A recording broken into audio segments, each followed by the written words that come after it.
Sveiki, noriu pasidalinti.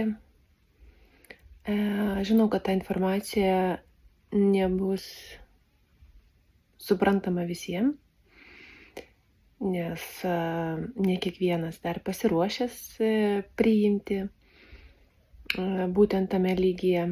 Aišku, tas jausmas vidinis yra pas visus, bet tas, kas giliai nagrinėja, suvokia, aišku, labiau supras ir labiau bus įdomu. Noriu pasidalinti savo patirtim, kadangi labai daug analizuoju. Čia žinot, kaip iš baimės sąmoningi žmonės pasidalina į dvi grupės. Vieni ieško savo kūne visokių ligų ir kažkokių toksinių dalykų ir valosi pastoviai. Ir kiti, kurie ieško savo viduje, psichikoje kažkokių tamsių vietų ir pastoviai valosi. Tai va, aš esu iš tų tokių antros grupės. Tarsi mano vidinis kažkoks mechanizmas visą laiką skenuoja, ieško programų, kurios neatitinka tobulumo mano kažkokios tokios etaloninės būsenos, kuri buvo sukurta nuo pat pradžių.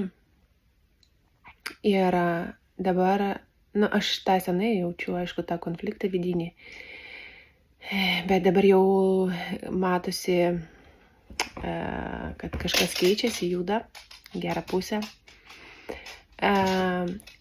Pagal kūną aš visą laiką jaučiau žemę. Ir pagal protą, pagal mentalinį kūną visą laiką jaučiau kažkokią kosminę sąmonę. Ir ne kartą aš girdėjau apie konfliktą, kuris įvyko, kai buvo nuspręsta erdvėje, kilo toks noras, kad Žemė pasikeltų vibracijas ir išsikeltų į aukštesnį lygį. Kai kilo toks ketinimas, čia atskrido į Žemę kosminė deivė, galima sakyti taip, čia sąlyginai tokie pavadinimai, tam, kad pradėti čia Žemėje gyvybę, kad ta gyvybė padėtų Žemė evoliucionuoti, pakelti vibracijas. Ir tas konfliktas jau dabar daug kur aprašomas. Gal pirmą kartą aš išgirdau prieš metus ir tada jau pradėjau ant savęs tą jausti. Mes visi turim tą konfliktą viduje, nešiojame tokį kaip kodą, kaip iš kolektyvinės pasąmonės. Ir kai prasidėjo ta evoliucija, kai prasidėjo gyvybė Žemėje, ta kosminė deivė pradėjo kurti kažkokią gyvybę, jau paskui žmonės. Žemė buvo labai skausminga, nes buvo visokių eksperimentų, bandė ir su gyvūnais, ir paskui bandė daryti žmonės, ir paskui labai daug tokių visokių dalykų, kurie Žemėje, jinai turėdama sąmonę, jinai jaučia, kas ant jos vyksta, kad iš jos kūriama kažkas ir tas kenčia, tas naikinama, paskui vėl kažkaip kūriama, vėl naikinama. Kadangi jo sąmonė buvo dar tokiame žemame lygyje, visas priėmimas šitos situacijos buvo iš aukos būsenos, jinai jautėsi vaiku, kuriam pažadėjo saldainiuko, o pradėjo auklėti labai tokiais griežtais metodais. Ir aišku, mes tą patį išgyvename, aišku, ir visą laiką ir gyvenime. Mes norime gyventi, siela ateina čia gyventi, turi lūkesčių, nori to saldainiuko, o turi praeiti tokius išbandymus, kažkokius sunkesnius momentus. Tai čia labai svarbu priėmimas. Kaip ir Žemė turėjo praeiti tam tikrą etapą, kad užaugti ir suvokti, kad visa tai, kas buvo daryta ant jos, karai, nužudimai, kažkokie išbandymai su gyvūnais, su žmonėmis, pasiaukojimai, kad visa tai reikalinga buvo evoliucijai ir jai pačiai. Nes tam, kad pakelti Žemę į aukštesnės vibracijas, čia turėjo atsidurti gyvybė, būtent jos lygio, Žemės lygio. Tai vat tos vibracijos, tos sielos iš kitų planetų, jos turėjo nusileisti į tą lygį, kuriame buvo planeta. Ir aišku, žemame lygyje tos vibracijos pavirto žemomis vibracijomis ir ta patirtis, kurią žmonės išgyveno, jinai buvo pakankamai tokia toksiška, sudėtinga, sunki, su muštynėmis, su mirtimis, su pasiaukojimais. Ir visą tą laiką buvo konfliktas. Žemė, jinai kaip vaikas reaguodavo į savo tą kosmoso deivę, aš taip pasakyčiau, kuri čia pradėjo tą visas sąmoningumo kelią. Jinai reagavo į tai kaip į skausmą. Kaip ir mes reaguojam. Mes nesuvokėme perspektyvoje, kad mums tai atneš kažką gero. Mes kaupiam nuoskaudas, kenčiame, jaučiamės išnaudojami arba išprievartaujami. Ir tol, kol mūsų sąmonė neišsiplečia iki tokio lygio, kad mes suprantam, kad vis dėlto tai yra tas kelias, kurį mes turim praeiti, per tas visas patirtis mes suvokiam, kas mes esame, kodėl mes čia esame. Tik tai atėjus iki tokio lygio, tu pradedi vertinti tėvus, tu pradedi vertinti tas patirtis, priimti, dėkoti giminės nariam, protėviam, kad jie kentėjo, kad jie naikino save, naikino kitus. Tiesiog, kad vyktų ta patirtis, ta evoliucija, kad su kiekvienu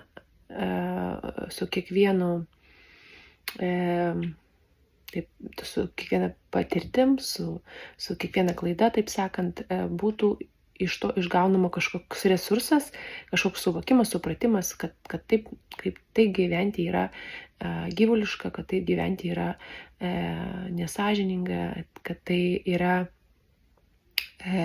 nesmagu ir visai neneša jokio džiaugsmo. Ir dabar jaučiasi, kad Žemės sąmonė pakito ir jinai pradeda priimti, suvokti, kad visa tai, kas buvo ant jos, buvo jos naudai. Nes jinai pamatė, kad vis dėlto jinai keičiasi ir keičiasi į gerą. Jos vibracijos kyla, žmonių vibracijos su to, aišku, per žmonių vibracijas kyla ir Žemės vibracijas. Ir dabar tas konfliktas, jisai ir pradeda mažėti. Ir tas konfliktas buvo mūsų viduje. Realiai jisai kiekvienoje čakroje buvo išsiskaidinimas. Tarsi į vyrišką ir moterišką, bet nėra čia vyriška ir moteriška. Čia yra magnetinis laukas, tai yra Žemė, materija, ir yra elektrolaukas, ta kosminė energija. Ir dėl to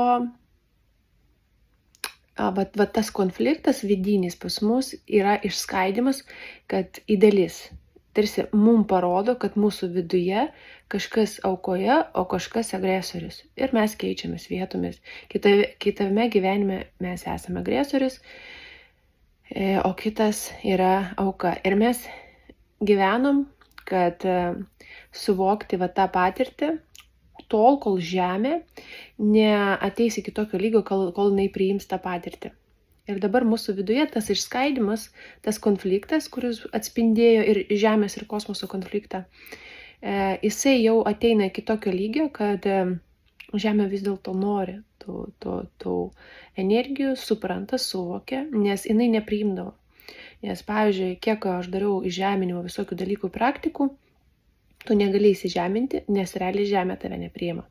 Tu jau suvoki, supranti, jau kaip ir pasiruošęs įsižeminti, bet Žemėj tavo vibracijos yra per didelis, nes jinai dar nesuvokia, dar nesupranta.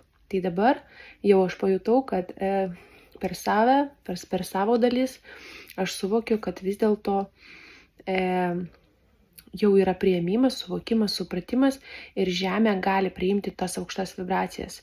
Nes jai prieš tai buvo labai nesaugu, labai skausminga ir dėl to jinai atsitraukdavo. Ta patį jaučia ir mūsų dalys vidinės, kurios atsitraukia, kurios daro kažką labai ilgai, laukia tos meilės, laukia pripažinimo ir paskui tiesiog išsijungia tokia būsena, stop, aš viskas negaliu, aš pavargus, aš jau nebegaliu taip, kaip dariau, aš jums jau nebetarnausiu, tiesiog yra toks sabotavimas. Ir mes viduje irgi tą patį jautėm, bet tas atmetimas, nenoras, pabėgimas, pasislėpti, nedaryti, užsidaryti. Tai vat viena dalis buvo tarsi žemės dalis, kuri pavargo nuo visų šitų patirčių, nuo tų visų evoliucijos kelio, o kita dalis, jinai atrodė kaip agresorius, nes taip reikėjo. Bet realiai nei viena, nei kita dalis nėra nei auka, nei agresorius, tiesiog tai yra evoliucijos dalis. Ir dabar tarsi galima sujungti. Tos dalys jau gali nekonfliktuoti, priimti vienas kitą ir suprasti, kad jos gali būti sąjungininkės ir kurti bendrai kažką. Susijungti ir bendrai kažką sukurti, kurti kažką bendro, jau be pasipriešinimo, be aukos, su džiaugsmu, su noru tą daryti. Nes prieš tai buvo labai stiprus pasipriešinimas augti, nes tai yra skausminga. Ir jaučiasi, kad žemė pati, o prieš tai jinai negalėjo, jos realiai vibracijos buvo per žemos gauti tas aukštas vibracijas, nes čia yra skausminga, įsivaizduokit, čia elektros srovė. Ir jeigu ten yra žemos vibracijos, tai jie yra, tiesiog mes jaučiam tą elektros srovę. Jeigu jūs patys tampate elektros srovėje, kai jūsų vibracijos pakyla, tai jūs tokio pasipriešinimo nėra. Nežinau, man atrodo, kad ir fizikoje tą patį galima kažkaip paaiškinti, magnetiškumą ir elektros srovę, kai tie laukai susijungia. Dabar kas vyksta viduje? Viduje tai mūsų yra tas dualumas, pasidalinimas. Tai yra tas pasidalinimas ir tarsi viena dalis visą laiką pasiaukojanti, aukoje. Tai dažniausiai vaizduoja tokia moteriška giminė, nes moteris kažkada pasijuto labai silpnos ir jos pradėjo pasiaukoti, daryti viską dėl vaikų, dėl vyrų ir taip toliau. Ir kol neišseks pilnai visiškai ir taip jos save užmušdavo ir taip ir mirdavo nepajutus to džiaugsmo, nes visą laiką gyveno dėl kitų. Tai jūs galite jausti tą išsekimą, kad jūs jau priėjote prie to taško, kur mūsų protėviai jau šitame taške galėjo jau palikti šitą gyvenimą, moteris. O vyriškoji dalis, jinai tokia jaučiasi atstumta, nepriimtina, nes jinai per griežta, jinai per daug spaudžianti, reikalaujanti, jinai agresyvi ir dėl to jos geriau nenaudoti ir apskritai ją vengti ir bijoti. Ir va čia dvi dalis, tarsi viena laukia, kai kažkas supras, kad aš čia dėl jūsų darau, kuri nori, kad ją paguostų, kuri nori, kad ją palaikytų, jai kažką padarytų, nes jinai jaučiasi, kad ta moteriška dalis, ta žemiška dalis, realiai jinai žino, kad be vyriškos dalies, be tos magiškos elektros dalies, jinai nieko negali pati daryti. Tai žemę paimti be šviesos, be saulės, ne? Saulė vis tiek tai kosmoso yra energija. Jinai čia nieko negali gaminti. Ir jinai tą žino pasąmoniai. Dėl to jinai jaučia tą aukos būseną. Tai tą irgi viduje jūs galite jausti, kad tokia priklausomybė, kad aš priklausoma nuo kažko. Ir kai aš priklausau, aš tada tarsi turiu pasiaukoti. tarsi aš turiu pasiaukoti. Bet čia visiškai kitas pagrindas santykių ir partnerystės gali būti tarp žemės už kosmoso, tarp moters ir vyro, tarp žmonių. Nes prieš tai buvo tarsi aš tau, tu man. Ir dabar va šita dalis, jinai jau suvokia, kad vis dėlto tą, ką jinai atstumia, tą tokią spaudžiančią, kuri laiko disciplinoje, kuri tvarką daro, kuri žinanti, ne? Nes vis tiek mentalinis kūnas, kosmoso energija, jinai daugiau žinanti, nes jinai daugiau turinti patirties, o Žemė vis tiek yra žemesnių vibracijų. Ir kai ta žemiška dalis, mūsų vaikiška, moteriška dalis, jinai pradeda suvokti, kad vis dėlto man reikia tos dalies. Taip, kažkada tai skaudėjo, kažkada tai buvo per drastiškai, per skaudu, bet man reikėjo tą praeiti.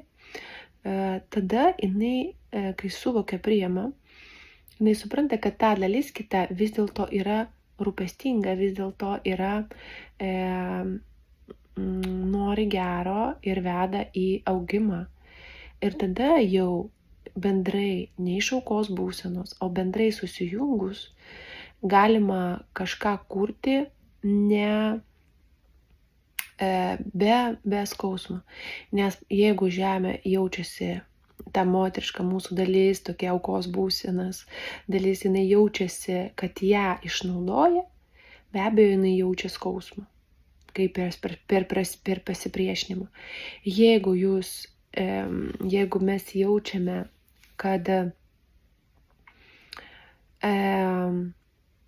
vis dėlto tai yra mano evoliucijos kelias, kad aš turiu tą praeiti ir žiūrėti į tai kaip į tokį tyrinėjimą, tai ne kenčiu, o tyrinėju, einu į priekį ir galvoju, ką man šita patirtis duoda, ką man šita patirtis duoda, pasitikėti, duoti ranką tai kitai daliai, suvokti, kad jinai nėra siaubingai ten kažkokia tokia griežta, tiesiog priimti, kad tos abi dvi dalis yra viena ir gali būti sąjungoje, kurti kartu. Tame laike, kol mūsų sielos, kurios atėjo iš kitų planetų, negalėjo pilnai įsižeminti, kol Žemė neleisdavo tos aukštos vibracijos energijos ir kol pati ta energija kosminė bijojo įsižeminti, pilnai bijojo tų žemų vibracijų, nes jai irgi tai yra skausmas. Kol buvo tas toks konfliktas, tam, kad kažkiek gauti patirties, suprasti, kas čia vyksta, kaip čia Žemėje vyksta ta kūryba, kaip čia panaudoti šitą, panagrinėti savo energiją, mes pritraukdavom giminės, sunkes energijas, tas patirtis ir per tas patirtis mes realiai gyvenam, nenaudojant savo asmeninės energijos, tokių kodų savo lauko, emocinio, mentalinio kūno, mes pasiėmėm iš mamos giminės, iš tėvo giminės tas programas ir jų pagalba tarsi įsižeminom ir laikėmės Žemėje. Bet dabar, kai yra pasiruošimas iš jūsų mentalinio, iš jūsų suvokimo, iš proto, kad aš jau galiu pats susikurti savo apsaugą, aš jau galiu įsižeminti pats, man yra saugu.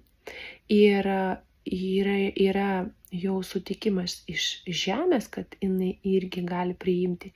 Realiai mes jau pilnai galim pasinerti ir įsižeminti. Ir tas konfliktas, jisai susitaiko. Aišku, kam yra ta tema pirmą kartą girdima, čia labai galbūt sudėtinga priimti, bet su laiku vis tiek tas bus aiškiau jaučiama ir,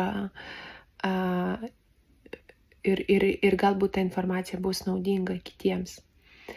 Ką aš rekomenduočiau dabar padaryti tam, kad sutaikyti viduje tą konfliktą? Visų pirma, surasti savyje aukos dalį. Ta dalis, kuri sabotuoja, kuri pavargo, kuri jau nebenori, kuri nesupranta, kaip dabar gyventi, kuri daug ilgai darė ir išseko, nes tai gali būti keliose lygiuose. Yra fizinis nuovargis ir ten gali būti fizinis išsekimas, tai pirma, antra čakra, trečioji čakra jau prasideda energetinis išsekimas, kai yra baimė mirti iš energijos netekimo. Tai panagrinėti, kuriame lygyje jūs dar esate, pažiūrėti, kur yra ta aukos būstinė, priimti, kad tas, kas buvo, ką jūs darėte dėl kitų žmonių, ta patirtis buvo reikalinga, ir rasti tą dalį, kuri išsekino, kuri arba kūrė iliuzijas, kad pavyzdžiui, jūs gausite meilės, jeigu darysit taip ir taip ir taip, arba atrodysit taip ir taip ir taip. Vis tiek bus du variantai. Vienas aukos būsena, kuri bejėgiška, kuri tikrai neturi jėgų ir suvokia, kad jinai be kitos dalies nesustvarkys. Ir antra dalis, kuri ją labiau spaudžia, reikalauja, bet jinai tuo pačiu verčia gyventi. Verčia eiti, kažką daryti, nors ir iš ego, iš pasipriešinimų, bet vis tiek jinai tokiu būdu versdavo egzistuoti, išsilaikyti, visiškai nemirti.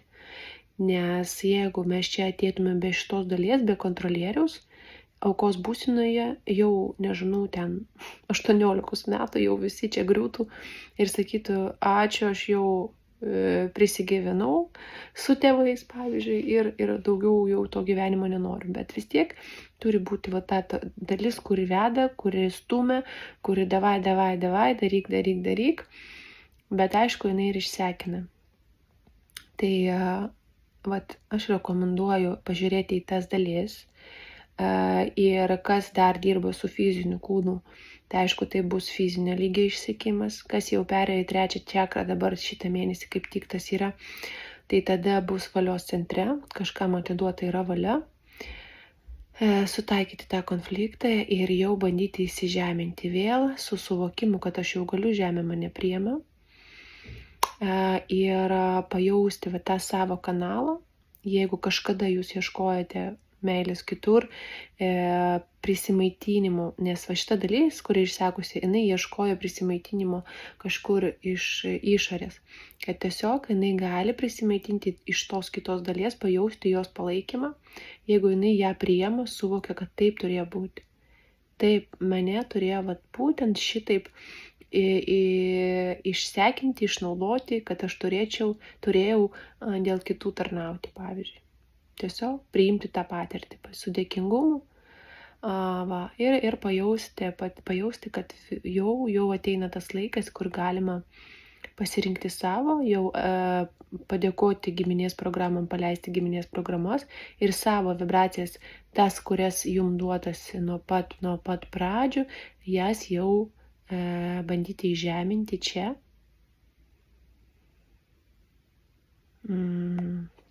Tikiuosi, bus kažkam labai naudinga, kažkam nelabai suvokiama, bet jeigu turite klausimų, tiesiog galite komentuoti ar rašyti man.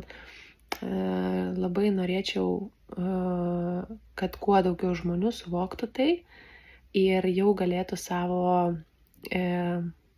energijas įžeminti čia.